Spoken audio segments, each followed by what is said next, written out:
Hi, I'm Author Assist, proud sponsor of the 3-Act Structure Show on the GoIndieNow platform. Author Assist offers affordable services and one-on-one training to independent authors. I help them from brainstorming an idea to publishing and the promotion and marketing of the book. I have 2 podcasts, Narrations by KK and Behind the Pen. I'm the host of the radio show Author Assist on the Artist First Radio Network, and I'm also a multi-award winning filmmaker. Love creating book trailers. I'm also a graphic designer and offer at least another 20 services that will help authors navigate and stand out. If you're a new author and you're holding the copy of your book in your hands, thinking, now what? That's when you need Author Assist. Contact me for a service sheet at kgantusauthораssist@gmail.com. When we deconstruct the elements of story and its structure, whether you acknowledge 3 acts or not, our focus shifts to one aspect that connects us all: the characters. Since the dawn of storytelling itself, there has always been one side's hero and one side's villain.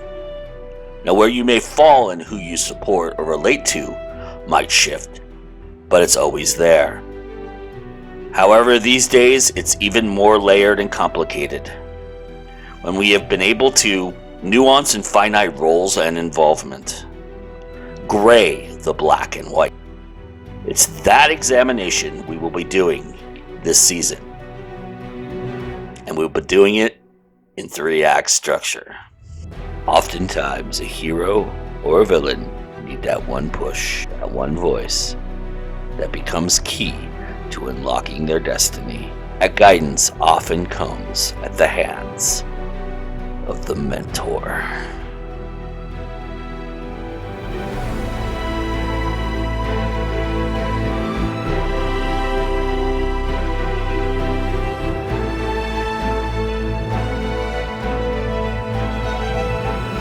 Hello, I'm David Green. I'm from Galway in Ireland. I have an English accent, which has just caused some confusion before we started recording, because I grew up in Manchester in the UK. But I am Irish, and people in Ireland don't believe me, but I am Irish. I write epic fantasy and urban fantasy. I have 2 different series, and I love talking about mentors. I think it's one of my favorite tropes. Hi, my name is Nikki Nelson Hicks, and I write in a whole bunch of different genres. Whatever you pretty much give me a contract for, I will give you a story. I've written pulp, horror, science fiction, some steampunk, some Sherlock Holmes, you name it, I'll give it to you. Basically, my motto is to be cheap, quick, and weird. So, yeah. Hi, I'm J.E. Taylor. Actually, everybody calls me Jane, so, I use my initials.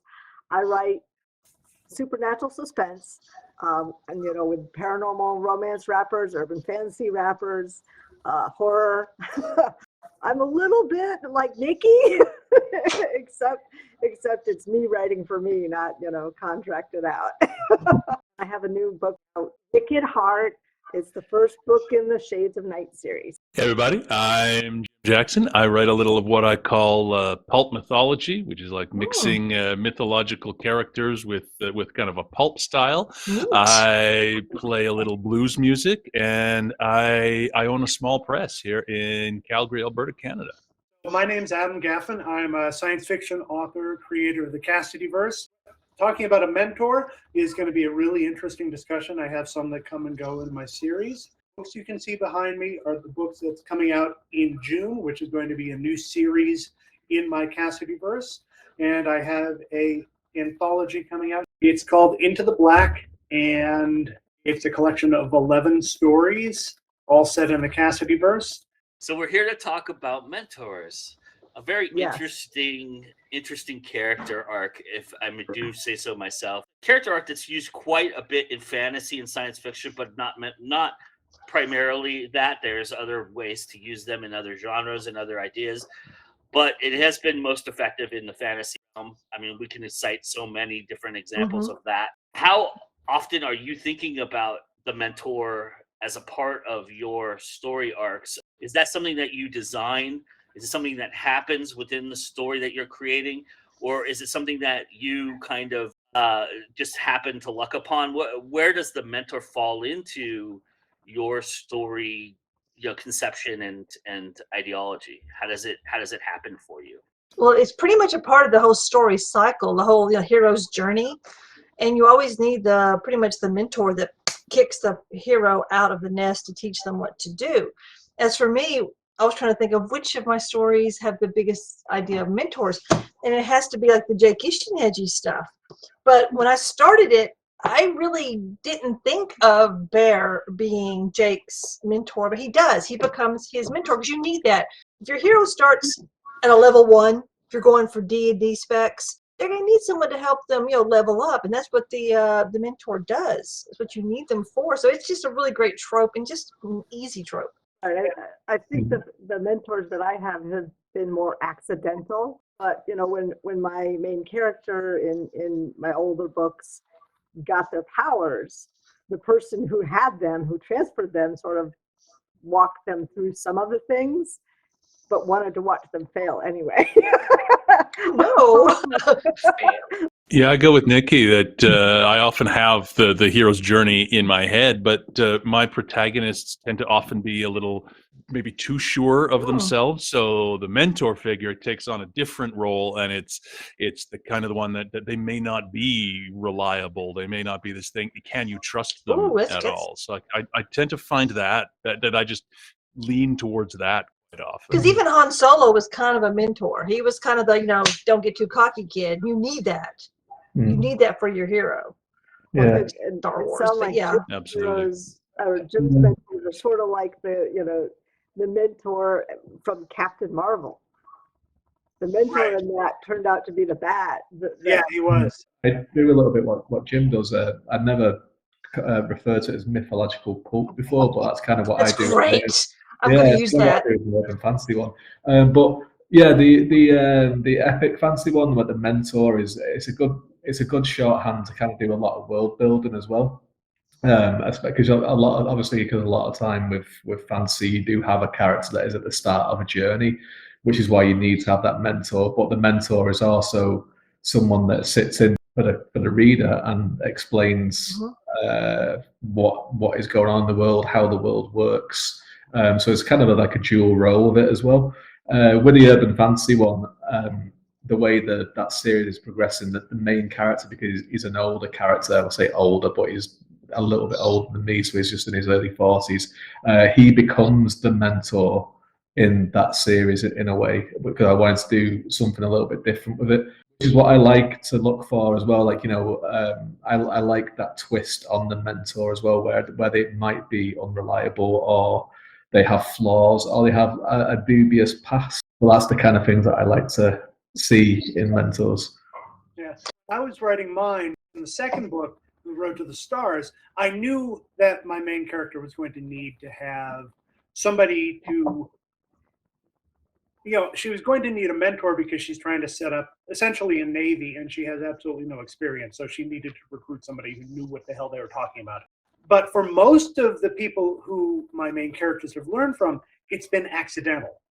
She hasn't sought them out going, okay, I know I need to learn, this, and you seem to be a good candidate. And it hasn't been an expected mentor either. It's been somebody that she's learned from because of circumstances. This person who, Kendra knows 99 times more than they know, but this one thing that Kendra needs to know, they knew. And so she found out. She figured it out from them. So she's bounced around through a bunch of different people. And she also, she's kind of found her own inspiration looking back on our pop culture and deciding which ideals she wants to have as her own.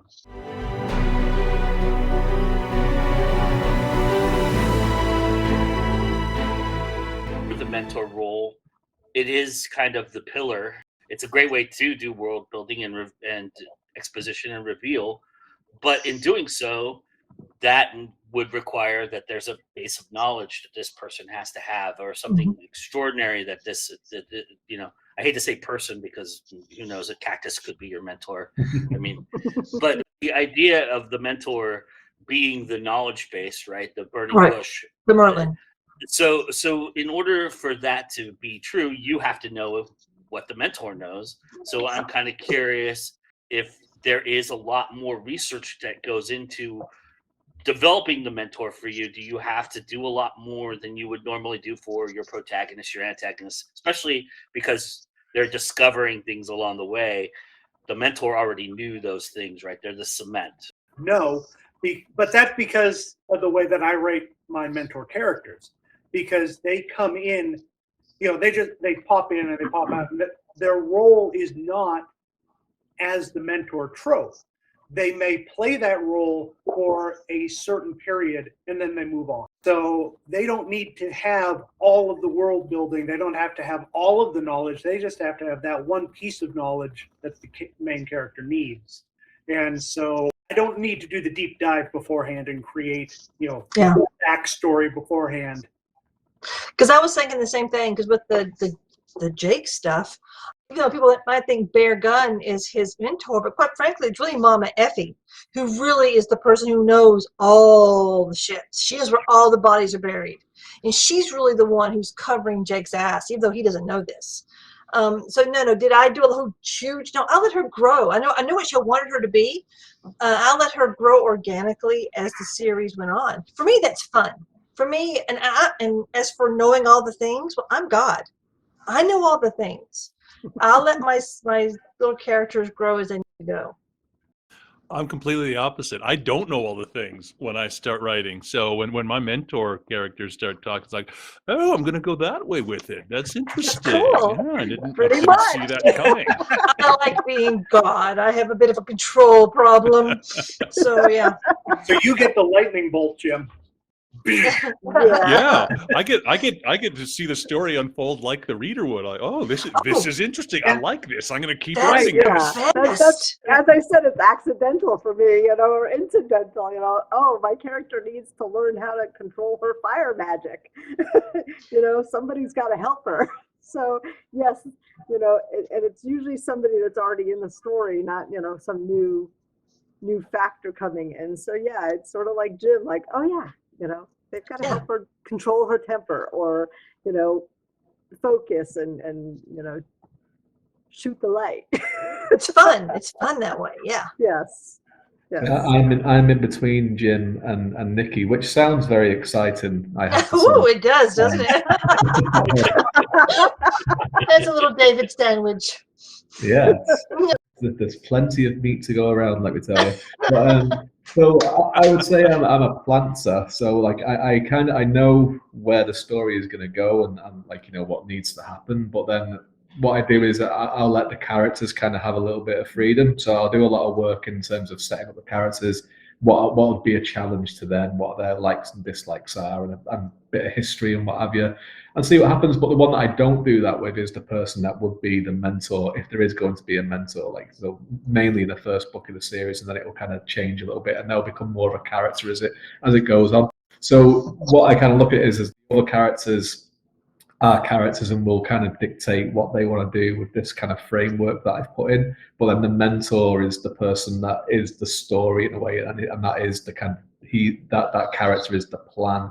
Character is putting the plan into action a little bit. So what usually happens then a lot of time is when I finish the first draft, the mentor like character will get then a lot more fleshing out afterwards, where it's when the story might have gone in a different direction what I thought it was going to go, that mentor character then will be updated and changed a little bit just to reflect that, and go in and put a little bit of foreshadowing in there with them. So they're a lot more kind of structured in terms of plot, whereas the other characters are more structured in terms of what their character is, but they're more reactionary to the rest of the stuff that's going on.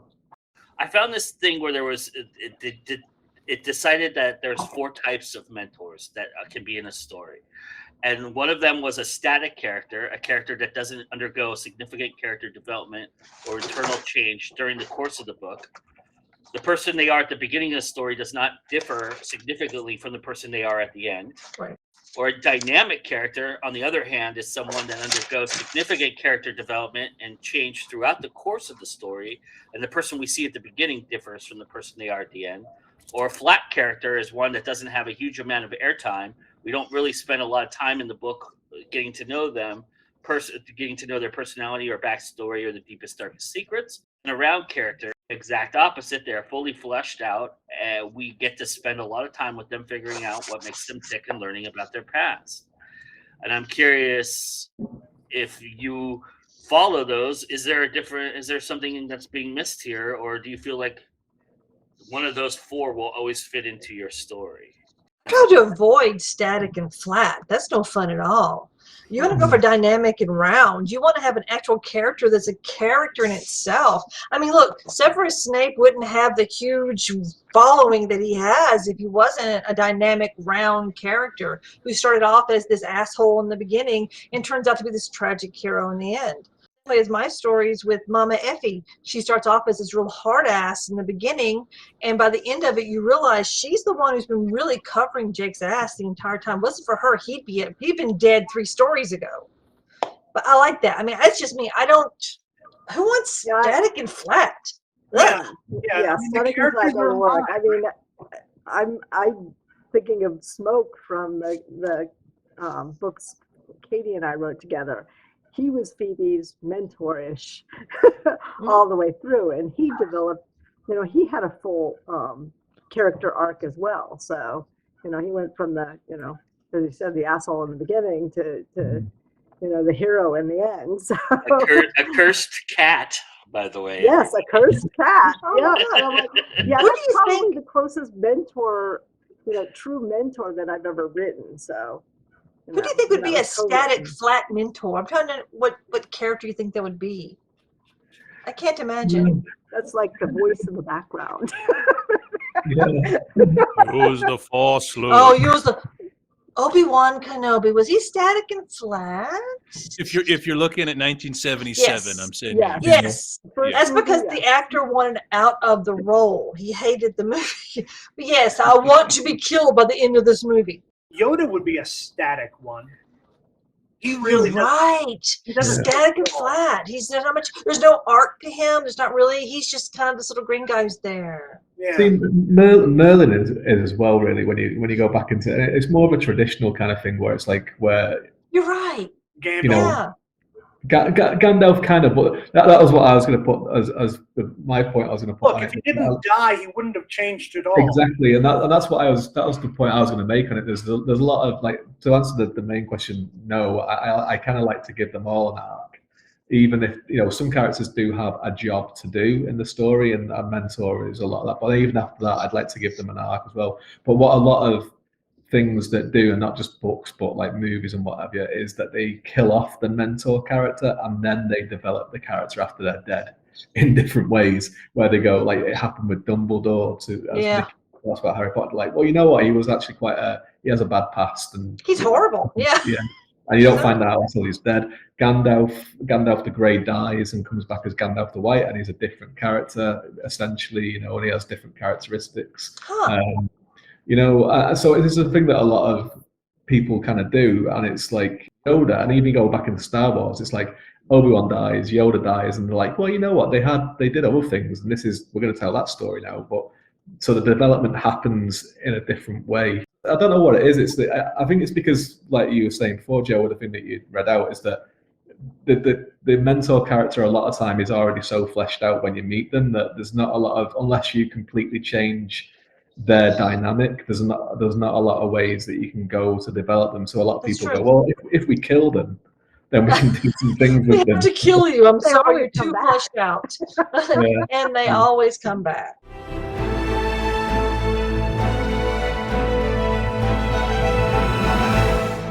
Make a red herring out of a mentor? Is that possible? Yeah, I think Of course so. they Yeah. can. Yeah, I mean, The person who seems to know everything, the person who, has all the answers, and they're really glib. And what's the thing about when you're interviewing somebody, you're interviewing a couple of witnesses and they tell you exactly the same story.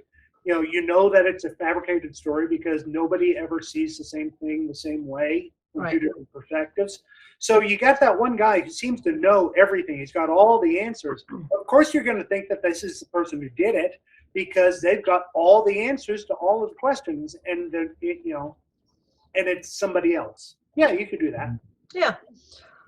Or that one person has a linchpin line that really brings the whole story together, and that person can be your mentor, the one who's actually teaching whatever lesson. Like my story, Politics of Children, there's just this one linchpin line about how you're looking at this thing that happened with the eyes of an adult. You're not looking at it with the eyes of a child, because the politics of children are far crueler than the realities of adults.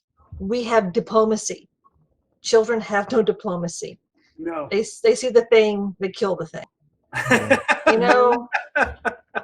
Yeah, I mean, I tried to do something like that with In Solitude Shadow, whereas like there is someone who is set up very much as the mentor character because she has an apprentice, so you think straight away that's going to be the dynamic. But she has a strange daughter who is one of the other POV characters, and in reality, how the story works out is that she learns more from her estranged daughter than the other way around, even though she is the mentor character, and it changes her perspective, and her actions then change because of the lessons that she's learned from her daughter. So it's kind of like, who is the mentor in that way? Is it a status thing, or is it is it a role, or is it something that are you never too old to learn something new? I like that. Yeah, but like there's something. One of my favorite kind of hidden mentor roles or twists on a mentor is, I don't know if anyone's read the first Law series by Joe Abercrombie. No, sorry. No, he's a great writer, and he has this like mentor character. It's very much like a Merlin kind of person that puts this ragtag crew together for this quest, and he has all this kind of knowledge about how the world works and the history of the world and everything. And it turns out he's a complete and utter bastard. And he's like a terrible, terrible person.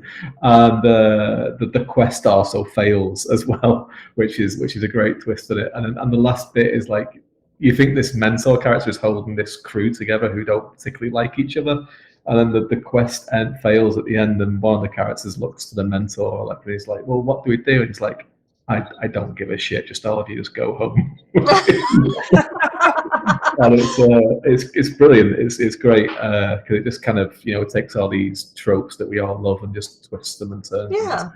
Yeah, I mean, they're teaching your main characters the way of the world, and sometimes that's by providing the bad example. Whatever you do, don't act like them. Just don't. Just don't. Do as I say, not as I do. Yeah. Right. I feel like I do that function in life for a lot of people. That's my parenting, basically. Yeah.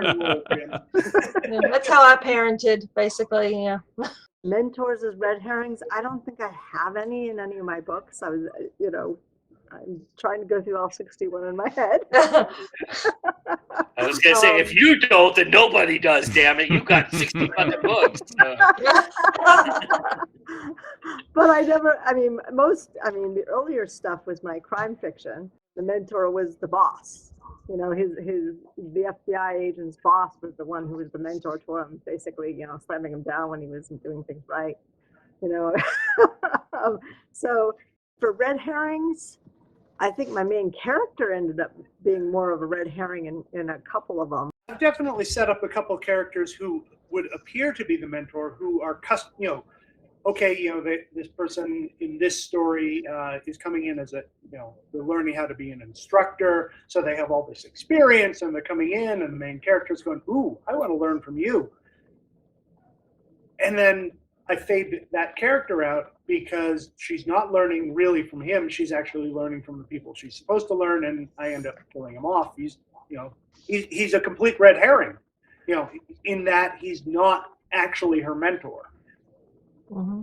It's just a character who happened to know some things. Mm-hmm. So everybody would latch onto it going, oh, okay, where's this relationship going to go? How are they going to develop this, teacher and student relationship? Then you just kill him. Oh my God. We're not going to. We've mentioned Lord of the Rings before, and everyone thinks of Gandalf as being the mentor, but who does Frodo learn the most from in all of those? Is Sam. Sam. Yeah, so Sam is Frodo's mentor in a lot of ways because the quest would have failed without Sam, but he also teaches him an awful lot of stuff that he needs to survive.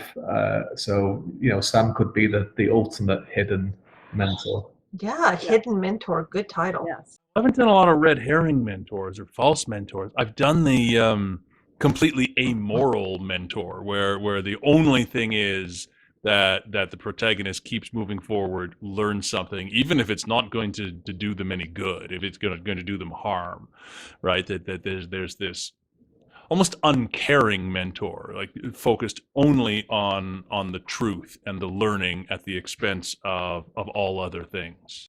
Like Batman. Sure, yeah. I'm going to teach you how to do this. It might kill you, but Oh hey, yeah, you're gonna die. You're gonna die horribly, but hey, guess what? I learned I'm that. Batman. I'm not sure if this spell works. Here, you try it out.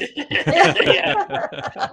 Part of what we've already talked about in this series in the last couple episodes has been real applicable to the character developments in the protagonist, and we did the anti-hero in the last episode. And there's a new found growth to writing and making it more contemporary. There's been a lot more added to the layering. They're not as two-dimensional as they used to be in storytelling. It sounds like everybody here has already kind of touched on it a little bit, but is there an evolution of the mentor that you think can be done that you're looking at, or do you feel like the mentor role is so defined that it has to be this way? I mean, we've already pointed to examples that it has to, but is there an evolution to it? Is the mentor character becoming more and more the grayer aspect of your story, or is that something that you consider mostly being? It has to evolve if it's going to live.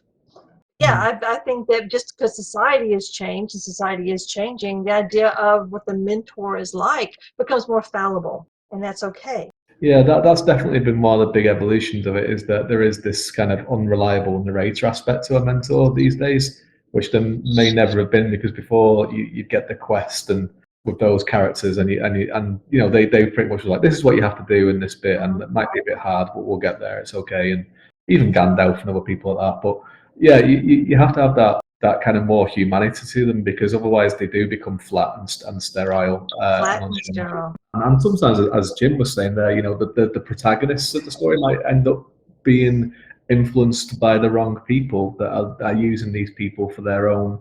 I've never read the books, but I've seen the film, which I don't know if it's a fair reflection of it, but Ender's Game, where they bring in these people, and there is that mentor character, which is like trying to train these people, these kids, to fight to become pilots, but they're actually committing genocide, and they're successful in doing that. You can have an anti-hero, then you can have an anti-mentor. Makes sense, right? If you have somebody who ends up doing the right thing, but for all the wrong reasons, then you can have the mentor who has taught them that those wrong reasons are actually the right reason for him to do the thing. Well, I wonder if this isn't where I think Adam called it the incidental mentor. Was that it?